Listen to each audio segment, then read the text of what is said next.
MLC కవిత చేసిన వ్యాఖ్యలకు మాజీ మంత్రి జగదీష్ రెడ్డి గట్టి కౌంటర్ ఇచ్చారు. సీఎం రేవంత్ రెడ్డి, రాధాకృష్ణల మాటలనే కవిత వల్లవేస్తున్నారని ఆరోపించారు. తన ఉద్యమ ప్రస్థానం తెలియకుండా మాట్లాడుతున్నారని మండిపడ్డారు.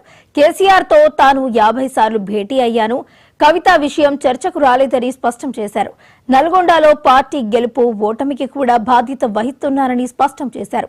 కేసీఆర్ లేకపోతే తామే కాదు కవిత ఎవరూ లేరు అంటున్న మాజీ మంత్రి జగదీష్ రెడ్డితో మా correspondent Ram Naresh face to face. సంచలన కామెంట్ చేసింది. ఈ కామెంట్స్ నేపథ్యంలో జగదీష్ రెడ్డి గారు మనతో ఉన్నారు. సార్ చెప్పండి, ఈ రోజు కవిత గారు మీ గురించి కొన్ని కామెంట్స్ చేశారు, దాన్ని ఏ విధంగా చూస్తారు? నేను దాంట్లో ఏదో విషయం ఉందని నేనేం అనుకోవడం లేదు. సరే, వారు నా ఉద్యమ ప్రస్థానం గురించి ప్రస్తావించినందుకు నా ఉద్యమ ప్రస్థానంలో వారికి ఉన్న జ్ఞానానికి నా జోహార్లు. ఇకపోతే వారు ఉపయోగించిన పదాలు నా గురించి వ్యక్తిగతంగా అవి నాకు కొత్త ఏం కాదు. కేసీఆర్కు బద్ధ శత్రువులుగా ఉన్న రేవంత్ రెడ్డి, రాధాకృష్ణలు ఈ మధ్యకాలంలో చాలాసార్లు ఉపయోగించిన పదాలు నా పైన. అదే పదాలని వీరు ఇంగ్లీష్లో మాట్లాడినారు. వాళ్ళు ఉపయోగిస్తున్న పదాలని వీరు మరొకసారి వల్లవేసే ప్రయత్నం చేసినందుకు నా సానుభూతిని ప్రకటిస్తున్న కవితమ్మకి. అంటే సీఎం రేవంత్ రెడ్డి కానీ అదేవిధంగా రాధాకృష్ణ వీళ్ళు వెనకాలంటే కవిత చేసిన వ్యాఖ్యలు వెనక ఉన్నారంటారు. నేను అనుకోవడం లేదు. వాళ్ళు ఉపయోగించిన పదాలను వీరు ఉపయోగించారు ఇంగ్లీష్లో అని చెప్పిన. నేను మిగతా ఏమనుకుంటారనేది మీ ఇష్టం. నల్గొండ జిల్లాలో దాదాపు అంటే బీఆర్ఎస్ పార్టీకి సంబంధించి గత ఎన్నికల్లో మొత్తం అన్ని సీట్లు కోల్పోయారు. దానికి అనేతే కారణం అంటూ కూడా ఆమె వ్యాఖ్యలు చేశారు. కోర్స్ నల్గొండ జిల్లాలో జరిగిన విజయాలకి అపజయాలకి అన్నిటికీ నా వంతు పాత్ర కూడా ఉంటుంది, అందులో సందేహం ఏం లేదు. ఎందుకంటే ఉద్యమ సైనికుడిగా మొదటి రోజు నుంచి జిల్లాలో పార్టీని నిర్మాణం చేయడానికి ప్రయత్నం చేసిన వాడిగా, జిల్లాలో అన్ని సీట్లు గెలిపించడానికి ప్రయత్నం చేసిన వాడిగా గతంలో అనేక విజయాలు సాధించినాం. దాంట్లో నా భాగస్వామ్యం ఉంది. ఇప్పుడు ఓటమిలో కూడా నా భాగస్వామ్యం ఉంటుంది, అందులో డౌట్ ఏం లేదు. అంటే మీ గెలుపు కూడా చావు కన్ను తప్పిపో వచ్చి గెలిచారు, చాలా తక్కువ మెజార్టీతో గెలిచారు అని చెప్పేసి కూడా చెప్తున్నారు. వాస్తవమే, ఏముంది పెద్ద దాంట్లో. గెలుపు ఒక్కోటితో గెలిచినాక అంతే, లక్షలతో గెలిచినాక అంతే, పెద్ద దాంట్లో ఏముంది. కానీ మొత్తమే ఓడిపోయినందుకు కూడా మీరు ప్రశ్నిస్తే బాగుండేదండి.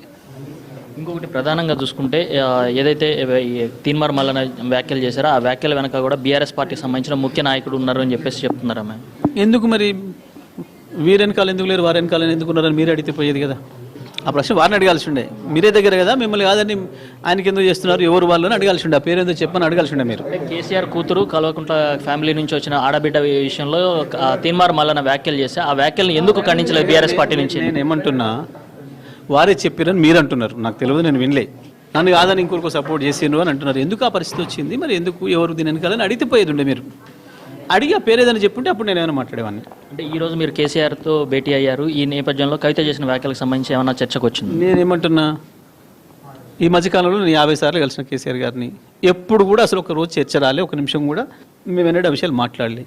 మేము కలిసినప్పుడల్లా కాళేశ్వరం నీళ్ళ గురించి మాట్లాడుకున్నాం, బనకచెర్లను ఎట్లా ఆపాలనే విషయాలు మాట్లాడుకున్నాం, రైతాంగం ఎదుర్కొంటున్న పరిస్థితుల గురించి మాట్లాడుకుంటున్నాం, ఎట్లా ఏం చేయాలి, వీళ్ళకు రైతాంగాన్ని నిలబెట్టుకోవడానికి ఏం చేయాలి, కాళేశ్వరం నీళ్లు తేవడానికి ఏం చేయాలి, బనకచెర్లను ఆపడానికి ఏమేం చేయాలి అనే విషయాలు మాత్రమే మాట్లాడుకున్నాం తప్ప ఇంకా వేరే విషయాలు మాట్లాడలేదు. అంటే పార్టీలోనే ఉంటున్నా అని చెప్పేసి అంటున్నారు, అయినా కూడా పార్టీకి వ్యతిరేకంగా కొన్ని వ్యాఖ్యలు చేస్తున్నారు. దీన్ని ఏ విధంగా చూస్తున్నాను? నేను ఏమంటున్నానంటే అసలు మేము విషయాలు పట్టించుకోలేదు, చర్చ చేయలేదు అంటున్నాను నేను. సింపుల్. అంటే కవితను అసలు పట్టించుకోవట్లేదు అంటారా? నేను ఆ విషయాలు ఈ మాట్లాడిన విషయాల గురించి చర్చ లేదంటున్నాను. మొత్తంగా చూసుకుంటే కవిత వ్యాఖ్యల విషయంలో తాము ఆ వ్యాఖ్యలను పట్టించుకోవడం లేదు అని చెప్పేసి ఆమె చేసిన వ్యాఖ్యలు ఏదైతే సీఎం రేవంత్ రెడ్డి కానీ అదేవిధంగా ఓ పేపర్కి సంబంధించిన అధినేత చేసిన వ్యాఖ్యలు ఏదైతే అయ్యే వ్యాఖ్యలను ఆమె ప్రస్తావిస్తున్నారు తప్ప మరో విషయం లేదు అని చెప్పేసి ఆయన క్లియర్గా చెప్పడం జరిగింది. కెమెరామెన్ మోహన్తో రామ్ నరేష్, తెలంగాణ భవన్ నుంచి.